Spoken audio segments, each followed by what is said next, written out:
Esta tarde vamos a tener la oportunidad de escuchar a don Andrés Martínez, que es profesor de la Facultad de Teología de San Dámaso, profesor de Historia de la Iglesia, doctor en Teología, doctor en Historia de la Iglesia, además de otros máster en disciplinas auxiliares.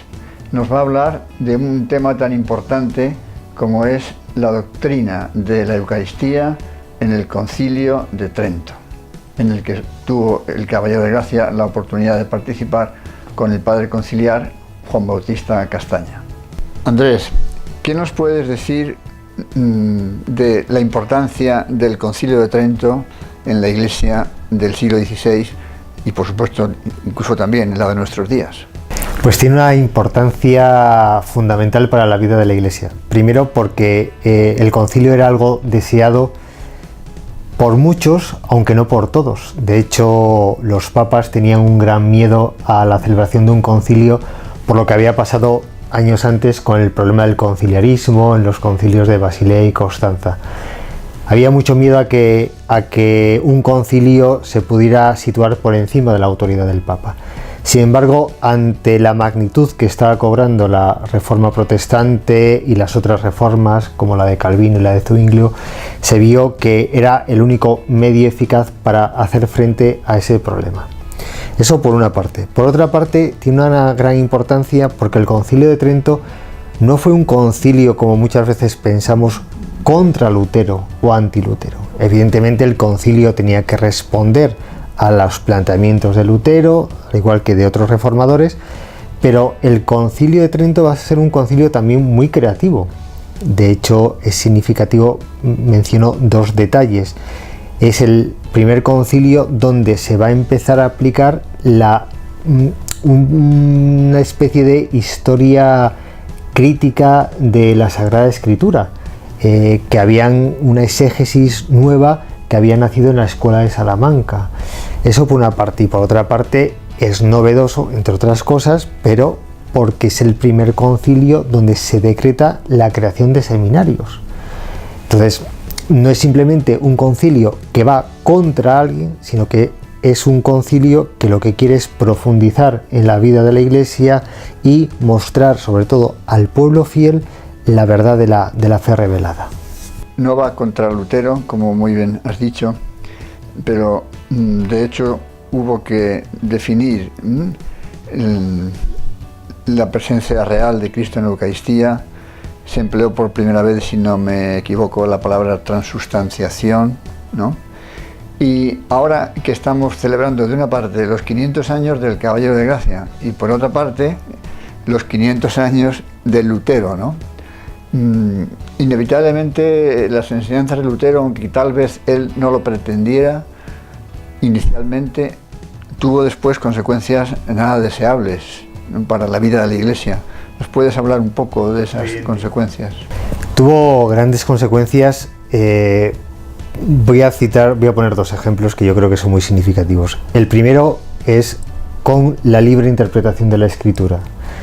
Lutero hay un momento en el que él afirma que es prisionero de la Escritura y que solo la Escritura es palabra de Dios y que solo aquello que está en la palabra de Dios es su criterio de vida.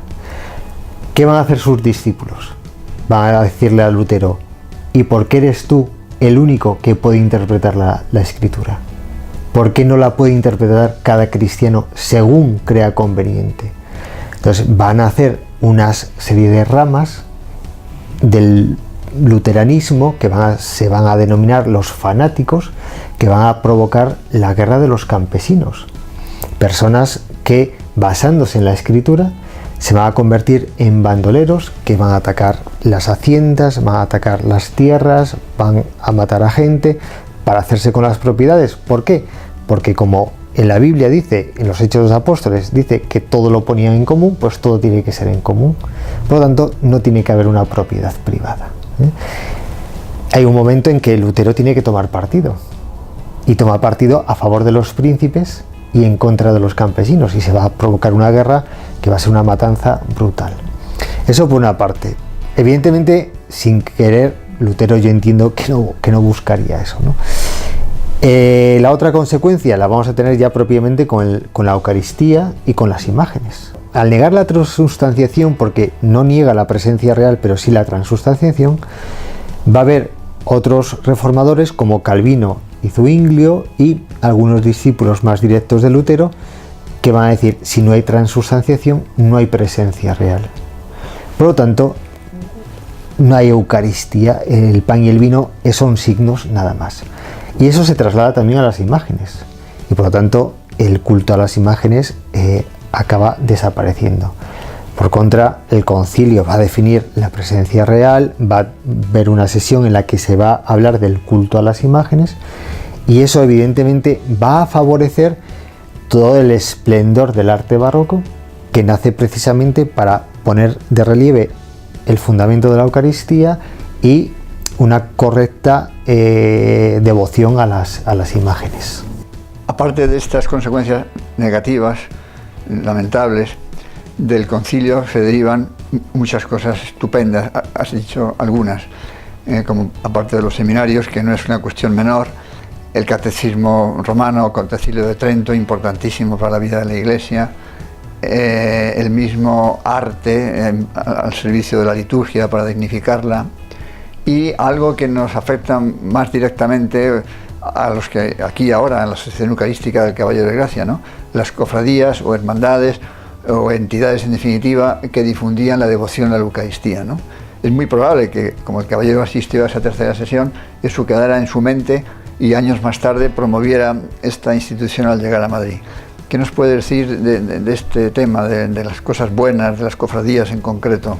Las cofradías sacramentales no tienen su origen en el Concilio de Trento. O sea, sabemos que tienen su origen antes. Y esto también es muy importante. ¿Por qué? Porque a veces pensamos que el Concilio de Trento es una contrarreforma, pero eso es falso.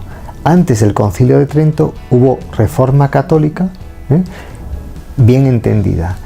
Y esta reforma católica anterior al Concilio de Trento empieza a nacer en asociaciones, que son los oratorios, que son las cofradías. Es cierto que el Concilio de Trento, al poner de relieve el sacramento de la Eucaristía, sí que va a proporcionar que estas cofradías, que antes eran muchas veces locales, no tenían la importancia que se les debía dar, sí que van a tener una mayor relevancia y de hecho se van a extender. Un ejemplo muy concreto, muy significativo, son las Minervas. La Minerva es una cofradía que nace en Santa María sopra Minerva, que hacía adoración al Santísimo los terceros domingos de cada mes. Bueno, pues esa cofradía llega a España. En España hay una gran proliferación de cofradías del Santísimo Sacramento que se van a extender con una gran rapidez. Las procesiones del Corpus también son anteriores al Concilio de Trento, sin embargo, a raíz de Trento ya se van a hacer universales para toda la Iglesia. La exposición al Santísimo y la veneración a la adoración, a la Eucaristía expuesta en el altar también va a tener relevancia en el Concilio de Trento. Por lo tanto, yo creo que eso es una de las grandes riquezas que nos ha dejado, entre otras muchas, este concilio, y que ha durado hasta nuestros días. Y precisamente yo creo que ha sido también una intención del Papa Benedicto XVI con la Sumo Pontificorum, al volver a permitir la celebración de la misa según el rito tridentino en la fórmula de Juan XXIII, ha sido resaltar ese misterio eucarístico, esa adoración a la Eucaristía que había destacado tanto en el Concilio de Trento, para que eso que se había puesto en valor y de relieve no se pierda. Pues muchísimas gracias, Andrés. Tendremos ahora ocasión de escucharte más detenidamente en la conferencia, que luego estará también a disposición de los que puedan ver la grabación que se va a hacer. Muy bien, muchas gracias.